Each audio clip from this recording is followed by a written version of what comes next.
Check out FlipsideGaming.com for all your gaming needs. Use the promo code HEROES to save 10% on all orders over $10 and support the channel at the same time. Hey there, it's John from Heroes and the Legends. We got some more unstable previews to talk about today. We actually got a really big one, and you can see from the title screen here, Urza, Academy Headmaster. Super sweet card. We'll talk more about that in a few moments, but I want to get started really quick here. We got a number of cards to look at, including tokens. So let's look at what appears to be the rest of the tokens in the set.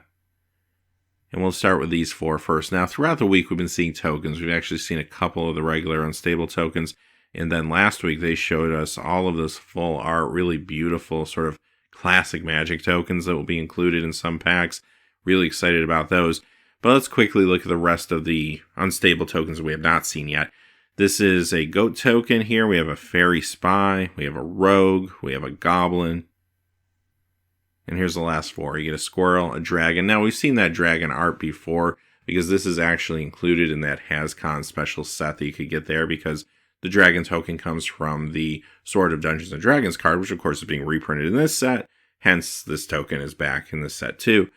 Construct is here and also Gnome. All right, let's move on to the cards for today. Speaking of HasCon, here's a reference to a Hasbro property.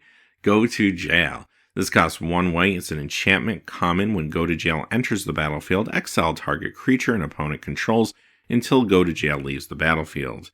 At the beginning of the upkeep of the exiled card's owner, that player rolls 2 6-sided dice.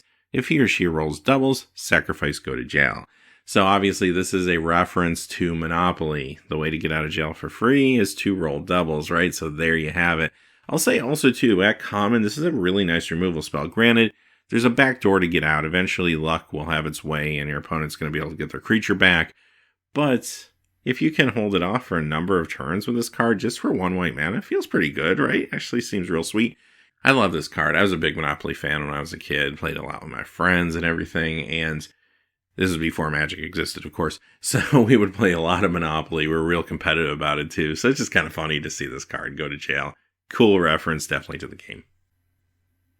Graveyard Busybody. This costs 2 blue and 4. It's a human spy. It's a rare. All graveyards are also your graveyards. Graveyard Busybody's power and toughness are equal to the number of cards with flavor text in your graveyards. Okay, there's a lot to take in there, so let's talk about this one.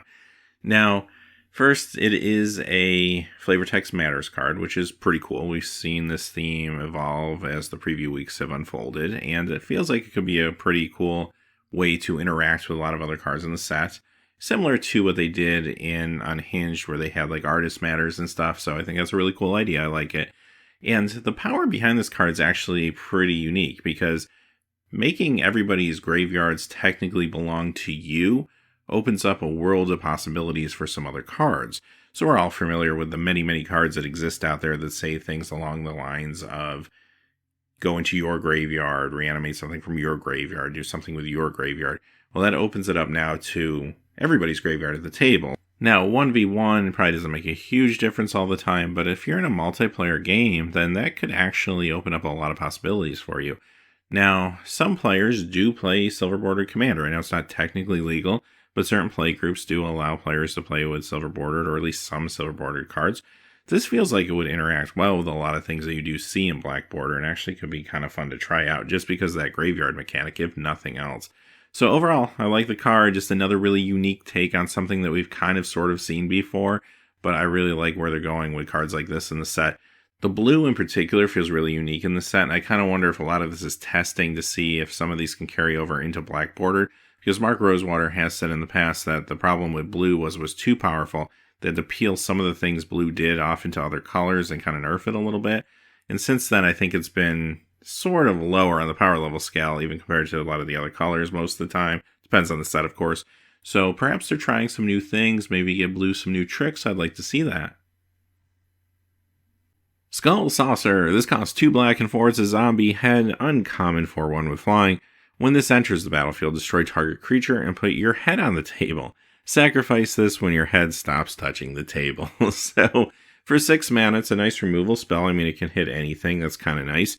And even if you don't want to put your head on the table, maybe that's worth running. But if you do, hey, it's a 4/1 flyer, and that's pretty good. And it's also a zombie head, so hey, you can't go wrong here. So overall, another just really cool card, I think. And I don't know, I don't think the drawback's that bad. If you want to keep the 4/1 flyer alive, I think you can probably manage to keep your head on the table without too much trouble most of the time, unless you have some other dexterity type cards going on at the same time. Then you may have to kind of weigh which one's better. But you know what? I don't know. I mean, some of those LGSs I've been to, I might not want to put my head on the table. Goblin Haberdasher. Okay, this costs a red and 2. It's a Goblin Haberdasher. It's an uncommon 2/2 with menace. Other creatures you control wearing hats in their art have menace. Okay. I love that. I love when they reference the art. I think that's always funny, always cool. So, this particular card on its own, actually not bad. 2/2 menace for 3. I'd probably pay it in limited, right? And be cool with that. And the fact that if I'm running some other creatures that happen to have hats, well, wonderful. And there are some definitely in the set. And if you go outside even of silver borders and maybe play this in a commander deck or something like that, if your playgroup's cool with it, I'm sure there's plenty of targets in the history of Magic. So it feels pretty sweet. So, yeah, I love the design, love the card. An accessory in every sense of the word. All right, so for many years, Mark Rosewater has been trying to make a mythic vanilla creature and trying to work it into his set. Finally, it has happened. Now, it is an unset, but that's okay. It's still in here. Infinity Elemental costs 3 red and 4. This thing is a creature elemental. Of course, it's a mythic rare. Its power and toughness, Infinity and 5. So the creature has infinite power. And also that flavor text will drive that point home for you. So, it does feel mythic. I'm going to say that. That's the first thing. I think mission accomplished. Like, no easy task to try to create a vanilla mythic and have it feel like it's not pushed into that slot. This definitely belongs into the slot. I mean, it's a powerful creature. It doesn't have evasion, but that's okay because if it hits, the game's over, right? It's going to be able to deal with threats on the board. It's going to be really hard to attack into most of the time. Now, it's only 5 toughness, so I mean, it's vulnerable. It's not indestructible or anything, at least not as is. But at the same time, like if this does get across the battlefield and hit the opponent, the game's over. So there's a lot of power here. They can chump block it, but once they run out of that option at some point, they're in trouble. They're going to have to figure out a way to deal with this thing or else they're going to lose the game probably. They either have to get rid of it or they're going to have to outrun you and have enough creatures to chump block. So yeah, it's pretty awesome. Love the design. Want to try it out. It is kind of funny to me that they do have infinite power on the card because I remember in the old days of Magic, you would have some of those combos that will let you go off for like infinity. And people would say, I'm going to gain infinite life or I'm going to do infinite damage.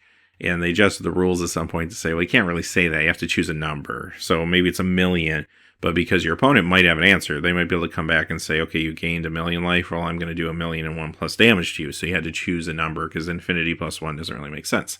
So this card, though, is actually infinity. That gets left hanging. Okay, this is a red and 5. Elemental Horror. 5/4. This one's a common. When this enters the battlefield, ask a person outside the game to high-five you. If he or she won't, then this will get haste until end of turn. Okay, so the card itself, I mean, isn't super exciting. 6 casting cost. Granted, only 1 that's on color, which is nice. But a 5/4 is not that impressive. If it's a 5/4 haste, it's better. It's not bad, actually, for what you're paying for it. But you can't guarantee all the time going into a game that that's going to happen when you're building your deck, right? So kind of is what it is. It's a fine curve filler if you just need something sizable, but there's probably better things for the most part you'll be doing with your 6th spot in the set. It just feels like a very powerful set. Again, that's not what this card's all about, though. This card's about just finding something goofy to put on a card, just having fun with it, and that's really what's great about this set. Just Desserts. It's a red and 1, instant common. Just Desserts deals pi damage to target creature. Pi is the ratio of a circle's circumference and its diameter. It's a smidgen more than 3. So... And I like the flavor text here, too. Good card. I mean, it's an instant. It can't hit player, but it hits creature for red and 1. And, yeah, it basically deals 3 damage. A little more than 3 damage. But for practical purposes, I guess 3 damage. Really cool card. I love the design. It's actually a very functional Magic card as well, which is always cool to see. But, yeah, I love the flavor. I love everything about the card. The art, too, is phenomenal. Chittering Doom. This costs a green and 3. It's an enchantment uncommon. Whenever you roll a 4 or higher on a die, create a 1/1 green squirrel creature token. The thing about this card, first off, I want to say the art's awesome. The flavor text is awesome. Like, I love it for that reason. Do I see myself playing it all that much? I mean, maybe if I have a lot of dice roll effects in my deck, like a draft deck or something. But I don't know, the card feels kind of weak to me, unfortunately, considering the context here. I wanted it to be good. But yeah, I'm going to pay 4 for an enchantment that does nothing on its own, and then I have to roll die to really get it to do anything at all. And most of the time in the set, you're rolling 6-sided die, sometimes 2 at a time, which is kind of nice. But even so, every time you do so, you only have a 50% chance of making a 1/1 token. I don't know if that's good enough, quite honestly. Now, there are times you roll higher dice, like you do have like the D20 with Swords of Dungeons & Dragons. There's a lot of cards we haven't seen yet, so who knows. But that, of course, increases your odds, but even so, you're just still getting a 1/1 green squirrel token out of it. So you're paying a lot, you're jumping through a lot of hoops to get the creature generation here. Now, again, there are cards we don't know about. Maybe there are some things that make this better or enable the whole mechanic a little bit. And if that's the case, maybe it's a little better than it looks right now. But at least for now, I don't know. Unfortunately, I don't see myself playing this most of the time. Squirrel Dealer. This one is another squirrel-related card. This costs a green. It's a 1/1 creature, raccoon, lizard, bird, common. When this enters the battlefield, ask a person outside the game, do you like squirrels? If he or she does, create a 1/1 green squirrel creature token. Okay, so it's okay. I mean, it's a common. When I first saw this card, or at least when I first saw the art for the card, I should say, that's actually the art that's in the background here, I was hoping this would do a little more. Like, I was hoping this was going to be like some sort of squirrel generation card, maybe in rare or something. And it's a common. It is what it is. It's still fine considering if you can find somebody who agrees that squirrels are great, then you're in good shape, because then it's a 2 power, 2 toughness on the battlefield for just 1, especially good early in the game. Maybe not as good late in the game, but not horrible either. But if you can't find someone to agree to that fact, well, then you're in trouble, because now you're playing a 1/1 for 1. So that isn't even worth playing at all, quite honestly. So, I guess it depends on your situation. If you're in the game store or something and you're pretty sure you can get somebody to agree that squirrels are great, then you got a chance here to run this and probably even actually get some good utility out of it just as a very efficient creature. If you're not set up in that situation, I'd probably skip it. Urza, Academy Headmaster. Okay, we saw this on the title card. It's definitely time to talk about it. This is going to cost 1 of each color mana. It's a legendary planeswalker Urza with 4 loyalty counters. Of course, it's a mythic rare. +1, head to askurza.com and click +1. -1, do the same. -6, do the same. Okay, so this is really unique. Where do I begin with this? Let's talk about the mechanics, and I'll talk about the flavor of the card for me. The mechanics are actually pretty fun and interesting. Okay, it's going to cost 1 of each color, so whatever you click on and then the website's going to tell you to do, they're kind of got themselves covered with the color pie there, so that was smart probably. Okay, I don't know what's going to happen when you go to the website. If you check out the website right now, you will see the card and you will see the 3 spots to click, the +1, -1, and -6. But if you click on them right now, it says it won't be active until December 8th. The Urza's powering up. He'll be ready to go on the 8th. So we don't really know what this card's going to say to do or exactly what these abilities look like, how powerful they are, or if they're just all kind of zany, wacky abilities. Are they abilities from all the other planeswalkers just thrown in there in like a randomizer? Are they brand new abilities? Who knows? We don't know yet. But just regardless, I mean, value-wise, if those abilities are decent, which I'm sure some will be in the randomizer, then, yeah, this is probably a pretty powerful card. I mean, it is Urza. It should be powerful, right? Let's talk about the rest of the card now, the actual flavor of it. Okay, first off, Therese Nielsen art. Beautiful. I just love her art. I think a lot of players do. And I'm glad they brought her aboard for this card. Makes it feel especially iconic. And the art itself, I guess that's Urza's head with like some sort of like crank attached to it. So I guess that's how they get the power out of Urza. I don't know. But it's really awesome. So very funny. And Urza just as a character, I mean, so iconic. And let's face it, we're probably never getting like a real black bordered Urza Planeswalker card. Like, I don't know if Wizards from a lore point of view can figure out how to do that. Maybe someday they will. But it just doesn't really gel with everything because obviously we're in a different time period now. Urza was from many, many years ago. And at that time, Planeswalkers were like omnipotent. So like, how do you express that kind of power? Well, this card actually does a pretty good job at expressing that kind of power and tying it into sort of the randomizer and having it feel like that power maybe can't be controlled by us, right? Like, so I think that's kind of interesting and a really cool way to do it. And it really works, I think, for the whole concept, not only for the card playability, but lore-wise too. So yeah, I think they did a really good job with this. I mean, I'd love to see a real legit black bordered Urza someday, or maybe some sort of like, I don't know, retconning that they can bring that character back from the past, maybe not as powerful or something like that. I don't know. And they could. I mean, it's a story. They can write whatever they want, so who knows? But I'd like to see something like that because I do like the character a lot. But I'm happy with this for right now, and I think it's pretty cool. I want to try it out. Steel Squirrels cost 2, artifact creature squirrel, uncommon 1/1. Whenever you roll a 5 or higher on a die, Steel Squirrel gets +X/+X till end of turn, where X is the result. Pay 6, roll a 6-sided die. So there are some cards in the set that do allow you to roll die as a mana sink, which might be good combos with like the card we saw earlier where your die rolls could matter a little more. So I don't know, just something to think about. But aside from that, I think this is actually a pretty good 2-drop. I mean, it's only a 1/1, so it's very fragile. It is an artifact, though. Sometimes that's going to matter, so it's important to keep in mind. But the ability, when it does trigger, is going to be really nice. The problem is it's not going to trigger all too much. Now, again, it doesn't specify you're rolling a 6-sided dice. So if you do have sort of Dungeons & Dragons or something and you're rolling a 20, then that's actually super sweet for a card like this, but I don't think that's going to happen that often. Usually you're going to be rolling 6-sided die. And whenever you roll a 5 or higher, now sometimes though you roll 2 6-sided dice at the same time. If that's the case, okay, that's even better if you can hit with it though. But if you do hit, it's actually pretty sweet. And there are some cards that manipulate your rolls and stuff like that.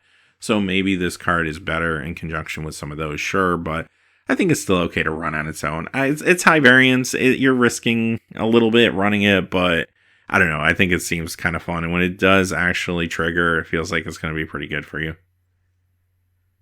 Secret Base. Okay, this is a land. It's a common. You can tap it for colorless mana, or you can tap to add 1 mana of any color to your mana pool. Spend this mana only to cast a spell that shares a watermark with Secret Base. And of course, that watermark here is the sneak one. So I was wondering how they're going to do color fixing in this set. This makes a lot of sense, actually, because it kind of ties in with the factions.